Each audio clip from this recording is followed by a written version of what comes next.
AP రాజకీయ ఫలితాలు ఏకపక్షంగా సాగాయనే చెప్పాలి. గత ఎన్నికల్లో 151 సీట్లలో అధికారంలోకి వచ్చిన వైసీపీ ఈసారి జరిగిన ఎన్నికల్లో కేవలం 11 సీట్లలో మాత్రమే విజయం సాధించి ప్రతిపక్ష హోదా కూడా సాధించలేకపోయింది.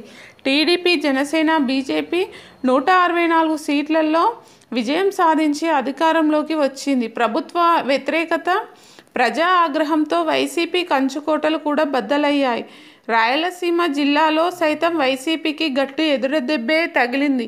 ఇక ఎవరు ఊహించని విధంగా జనసేన అధిక స్థానాల్లో విజయం సాధించి అందరినీ ఆశ్చర్యపరిచింది. జనసేన పోటీ చేసిన 21 స్థానాల్లో అభ్యర్థులందరూ కూడా ఎమ్మెల్యేలుగా విజయం సాధించారు. పవన్ కళ్యాణ్ తొలిసారి ఎమ్మెల్యేగా విజయం సాధించారు. ఆయన పిఠాపురం నియోజకవర్గం నుంచి ఎమ్మెల్యేగా ఘన విజయం సాధించారు. ఇక ఎమ్మెల్యేగా గెలిచిన తాను పూర్తి జీతం తీసుకుంటానని తెలిపారు. దీంతో పవన్ కళ్యాణ్కి ఎంత జీతం వస్తుందో అనే చర్చ మొదలైంది. ఏపీలో ఒక్కో ఎమ్మెల్యేకి నియోజకవర్గ ఇతర అలవెన్స్లను అన్నీ కలుపుకొని 3.35 లక్షల జీతం అందుకుంటున్నారు. పవన్కు సైతం అదే జీతం వచ్చే అవకాశాలు కనిపిస్తున్నాయి. దేశంలో అత్యధికంగా తెలంగాణ ఎమ్మెల్యేలు మాత్రమే 4 లక్షల రూపాయల జీతం అందుకుంటున్నారు.